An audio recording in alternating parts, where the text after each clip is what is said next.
स्वागत है आप सबका मेरे इस सेशन में। I welcome you all to my this session और आप सबको मेरी तरफ से एज यूजुअल जय हिंद। 14 और 15 को भारत में ब्रिक्स विदेश मंत्रियों की मीटिंग हुई और ब्रिक्स विदेश मंत्रियों की मीटिंग में ईरान और यूएई ने पूरे माहौल को गर्म कर दिया। पूरा ब्रिक्स फॉरेन मिनिस्टर्स मीटिंग का जो मंच था, जो प्लेटफॉर्म था, that was dominated by the conflict between Iran and UAE.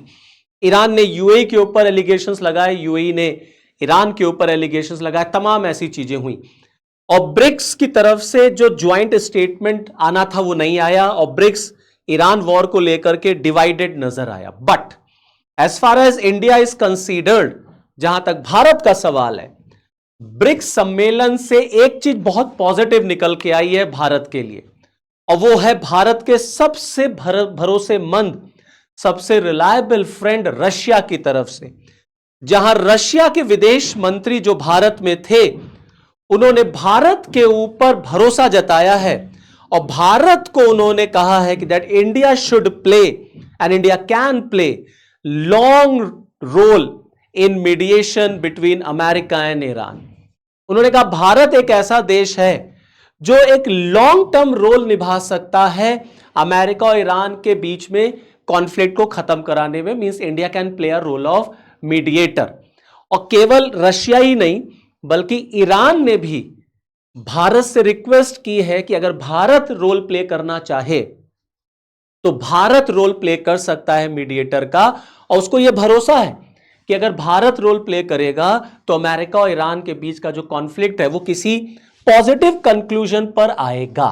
क्योंकि हमने देखा कि हमारे देश के प्राइम मिनिस्टर अभी यूएई गए और यूएई के मंच से उन्होंने पूरी दुनिया को मैसेज दिया कि युद्ध जो है वो किसी भी समस्या का समाधान नहीं हो सकता और इंडिया स्ट्रेट ऑफ हार्मूज के ओपन होने पर सपोर्ट करता है। Means straight of Hormuz should be open, should be free for all, ताकि जो दुनिया में सप्लाई चेन टूट गई है वो फिर से रीस्टैब्लिश हो सके।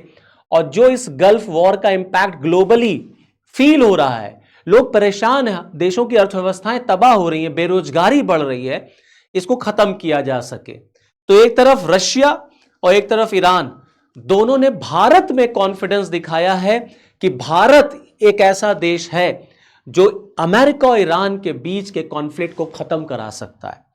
अब इसके पीछे लॉजिक क्या है, और इसका एक एंगल यह भी है कि कहीं ना कहीं पाकिस्तान जो मीडिएटर के फॉर्म में यहां दिखाई दे रहा था, उसको ईरान ने और रशिया ने साइडलाइन कर दिया, कहा है तुम दूर हटो, तुमसे ना हो पाएगा, तुम्हारे बस का ये नहीं है, लेट इंडिया कम, भारत को आने दो, ये केवल भारत ही कर सकता है।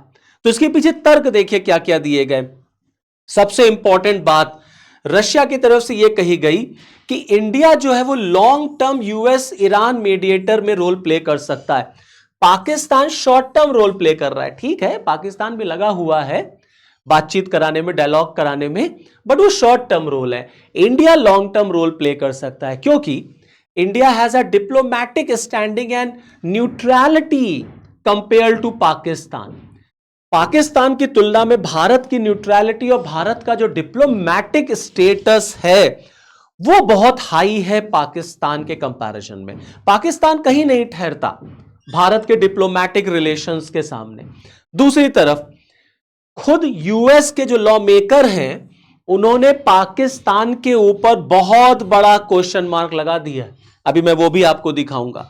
और तीसरा कि इंडिया का जो रिलायंस है on gulf oil and brick presidency, ये एक बहुत इंपॉर्टेंट रीजन है कि इंडिया एक बड़ा इंपॉर्टेंट रोल प्ले कर सकता है। India can act as the actor, मतलब भारत ब्रिक्स का इस समय जो है वो प्रेसिडेंट है एक तरीके से। हम ब्रिक्स की मीटिंग को ऑर्गेनाइज कर रहे हैं इस साल 2026 में, और साथ ही साथ भारत का गल्फ कंट्रीज के साथ, चाहे वो ईरान हो, चाहे वो सऊदी हो, चाहे वो यूएई हो, चाहे वो कतर हो, हर देश के साथ भारत का एक बैलेंस्ड रिलेशन है। इसका फायदा रशियन फॉरेन मिनिस्टर कहते हैं कि यूएस और ईरान के कॉन्फ्लिक्ट को दूर करने में किया जा सकता है, उठाया जा सकता है, और इंडिया पाकिस्तान से बेहतर रोल निभा सकता है। यह हम सब जानते हैं कि पाकिस्तान ने ईरान और अमेरिका के बीच में मीडिएटर का रोल प्ले किया। इस्लामाबाद टॉक्स के नाम से बड़ा फेमस जो है डायलॉग चला और दोनों देशों के डेलीगेशन इस्लामाबाद पहुंचे, बट क्या हुआ, Islamabad talks part 1 fail, clear, और इस्लामाबाद टॉक्स पार्ट 2 तो हुआ ही नहीं। तो इसका मतलब है कि पाकिस्तान दरअसल वो मीडिएटर का रोल प्ले नहीं कर सकता, क्योंकि दुनिया, चाहे वो अमेरिका है चाहे वो ईरान है, पाकिस्तान के ऊपर उस तरीके का कॉन्फिडेंस नहीं शो कर सकती। ट्रंप ने कुछ अपनी मजबूरियों की वजह से भले ही पाकिस्तान को चूज कर लिया, but Pakistan doesn't have that potential to play a role of mediator.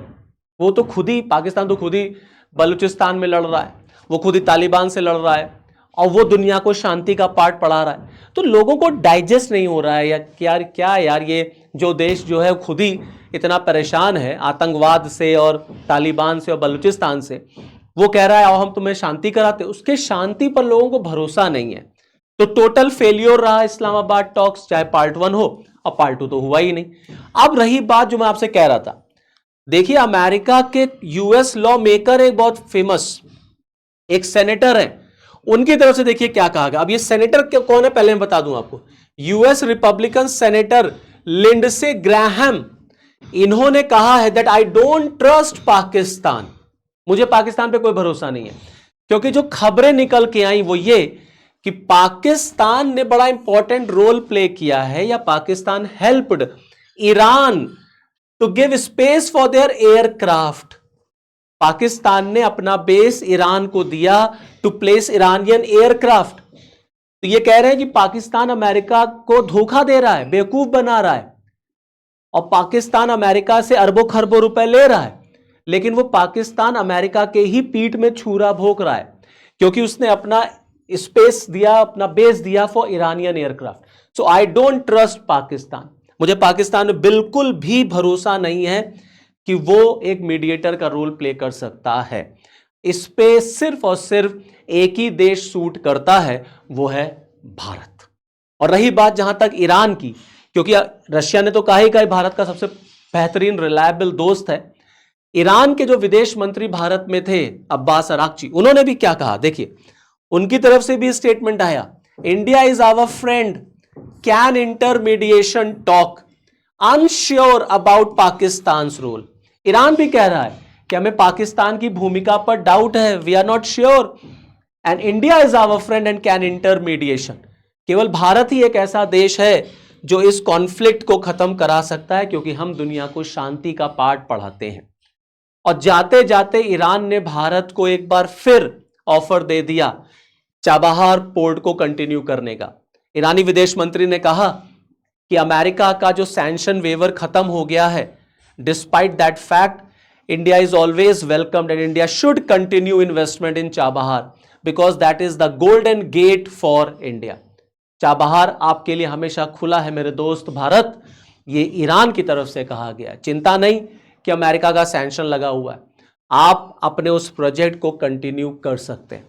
So that shows the power of India, that shows the power of विश्व गुरु ऑफ इंडिया, कि भारत को ऐसे ही दुनिया विश्व गुरु नहीं कहती।